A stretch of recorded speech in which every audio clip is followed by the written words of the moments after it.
milhões, não têm capacidade de perceber em si mesmo o desejo que tem de viver nesse caos. Porque quem elege esse governador atual de São Paulo, quem elege o governador do Rio de Janeiro era o vice do outro, que saiu do governo corrido por corrupção. Que era um juiz, né? Que era um juiz.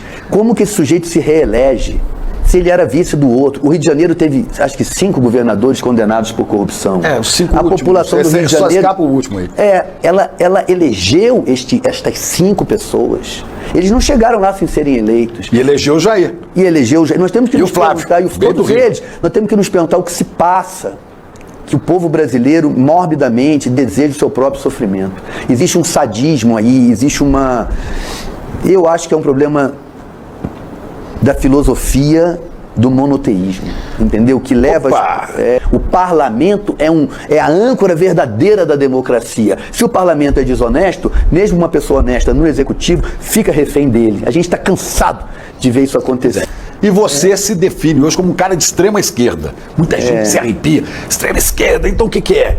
Ele é um guerrilheiro? É um radical? O que é extrema esquerda? Você sempre foi de esquerda para depois virar extrema esquerda? Conta essa história pra gente. Não, eu sou de extrema esquerda porque houve um ataque tão covarde às ideias de esquerda que a gente, então eu vou lá para o meu extremo. Se vocês estão achando que a minha razoabilidade não é suficiente, eu vou lá para o meu extremo. Eu diria que a extrema esquerda é defender o equilíbrio entre o bem comum e o bem particular. Ser de esquerda, no fundo, é considerar que há certos bens da humanidade que são inevitavelmente coletivos. O saber, por exemplo. Quem é que descobriu toda essa matemática que a gente aprende na escola? A história. Quantos historiadores trabalharam para a gente hoje ter livros de história? A literatura.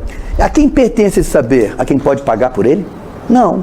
Esse é um saber que pertence à totalidade da humanidade. Então me parece óbvio que ele tem que ser oferecido e garantido à totalidade da humanidade. Não pode uma pessoa nascer rica, como me aconteceu, e aí eu ter a oportunidade de estudar, e o garoto que nasceu no mesmo dia, no mesmo ano que eu, no mesmo lugar, mas numa família que é herdeira da escravidão brasileira. Porque é preto, né? E no caso do Brasil há essa tristíssima concomitância, né, da cor da pele das pessoas, está ligada à pobreza majoritariamente, e aí ele não tem direito ao saber da escola particular. Então, de uma certa maneira, haver escola particular é uma ofensa à justiça do conhecimento. Ou bem não há escola particular, ou as escolas públicas são variadas e a gente tem, sei lá, um vale que o governo nos dá. Mas pagar pelo ensino, quem tem direito a ficar vivo? Quem pode pagar pelo hospital? Essas coisas... Plano de saúde, né? Plano de saúde, seja o que for. Obviamente todo mundo tem direito a ficar vivo. Todo mundo tem direito ao conhecimento. Agora, eu quero, sei lá, voar de asa delta. Problema teu, trabalho e compra uma asa delta. Nem todo mundo tem o direito a voar de asa delta. Agora, todo mundo tem direito a uma escola, todo mundo tem direito a uma rua para andar, né? A um hospital para ir, a um teto para morar. Como é que pode alguém nascer e não ter uma casa? Então, ser de esquerda, na minha opinião, é lutar pelo equilíbrio entre o bem comum e o bem particular. Enquanto que ser de direita ou ser de extrema direita é ser um assassino. Mas ser de direita, ser de centro, é achar que o bem comum não tem valor, que nada é comum, que tudo é uma questão apenas particular da pessoa conseguir por ela mesma. Como é que uma criança consegue por ela mesma uma boa escola? Nós temos que dar para ela. E o preço disso qual é? É pagar impostos justamente e que esses impostos sejam administrados honestamente. O fato dos impostos não serem administrados honestamente não pode desmerecer o fato de que temos que pagar impostos para que existam bens públicos. Porque há quem diga que não, para de pagar isso e vamos trabalhar para a iniciativa privada, porque ela é mais eficiente, que é uma balela, né? A iniciativa privada é mais eficiente para os interesses dela mesma, né? Eu nunca vi nenhum grupo de médicos construir um hospital para atender a população pelo custo do tratamento. Não, eles constroem hospitais para terem lucro. O SUS não é para ter lucro. O SUS é para atender a necessidade da pessoa. Então a iniciativa privada é mais eficiente no interesse dela, não no interesse coletivo. E quando ela está em risco, pede socorro ao Estado, né? Agora, que o Estado fracassa também é verdade. Esse é o drama, na minha opinião. Eu falo isso, o que desmoraliza os pensamentos de esquerda é a corrupção feitas em nome de ideologias de esquerda, que também temos que admitir, não é pouca. O que estamos vivendo na Nicarágua, por exemplo, eu sou da juventude, na minha juventude, aquela revolução sandinista era uma coisa que a gente comemorou com uma libertação imensa. Que grande susto ver aquilo se transformar num regime extremamente autoritário hoje em dia, pelo menos pelo que me chega, pelo que eu consigo saber. A Venezuela, por mais que seja muito complexa a questão lá, nenhuma ditadura me convence que é pelo bem do povo, Chico. Eu acho que toda ditadura é pelo bem do ditador. E o grupo que é o ditador se associa, sabe? Então, as ideologias de esquerda ficam muito maculadas, muito difíceis de serem defendidas diante de certos fatos que realmente são verdadeiros. Quer dizer, há muita criminalidade feita em nome do bem do povo. Mas pela direita, mais ainda. Então, como eu costumo dizer, eu acho, nós ainda não conhecemos a justiça social. Mas você é de uma família de alguma posse, de uma família rica. Rica.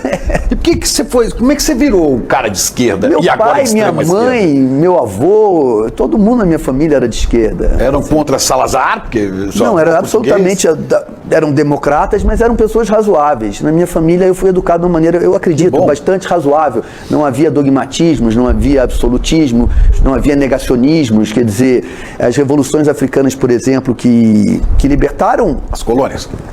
Aquelas colônias que fabricaram esses países com fronteiras meio absurdas. Quantas dessas revoluções não fracassaram porque ditadores, agora eles exploram o próprio povo deles, que antes era explorado pelo colonizador. Então esse tipo de evidência, na minha casa, onde eu fui educado, ela nunca foi negada. Porque isso tem muito a ver com Paulo Freire, né?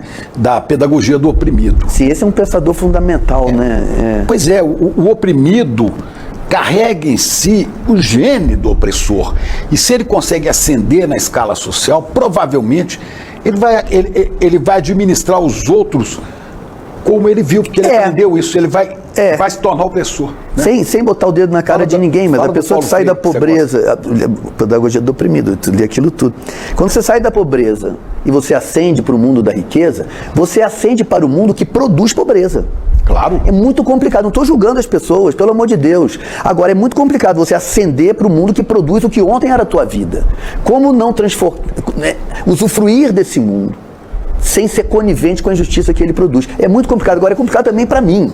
É complicado para você, é complicado para qualquer pessoa que consegue botar a cabeça um pouco acima da linha da pobreza. Como eu agora não produzirei pobreza, a pobreza da qual eu consegui escapar. Então, de fato, mais uma vez, o bem comum. O que nos enriquecerá será a melhoria, na minha opinião, do bem comum.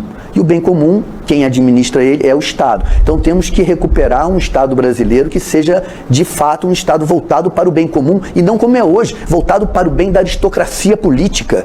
Que a classe política hoje em dia está infestada de um sem número de pessoas que não tem nenhum interesse no bem comum e que aquilo é para eles uma escada social. O sujeito entra ali, que tem de gente que agora quer ser vereador, só na cara da pessoa. Do Chico Anísio? Eu quero me dar bem. Tem uma grande época da televisão em que o Chico Anísio teve a liberdade de fazer esse personagem. Quem hoje tem na TV aberta? Duvido. Pois é, você falou importante para esse fundamental, primeiro bem para ser distribuído, é da educação mesmo, né? Aqui se chama ICL, Instituto Conhecimento Liberta, inspirado num lema do José Martí, o libertador de Cuba. Claro. Solo el conocimiento liberta. Só o conhecimento liberta. Tem uma letra de um rap de um personagem que diz: eu sou o que eu sei, eu não sei o que eu sou. Sou a sobra da sombra do que sobrou da poça de sangue do filho do meu avô. Quer dizer, se você mata o pai, aquela pessoa lá que tem 5, 6, 7, 8 anos, que vê o pai desaparecer, dificilmente conseguirá construir uma estrutura psicológica isenta dessa mágoa, desse ressentimento. E o próprio conhecimento que ela deveria adquirir se torna um conhecimento muito distante do que faria ela feliz. Então, eu diria que interromper imediatamente a violência policial que mata as pessoas no Brasil é até anterior à educação. Até para que uma criança tenha paz de espírito de aprender, o pai e a mãe dela não podem estar debaixo da violência policial que é diária, que é constante. Nós temos uma polícia extremamente antiga, uma polícia preparada para um outro mundo, uma polícia que não tem nenhuma compreensão da função dela, que é uma polícia manipulada pelos líderes políticos para manter a população eternamente com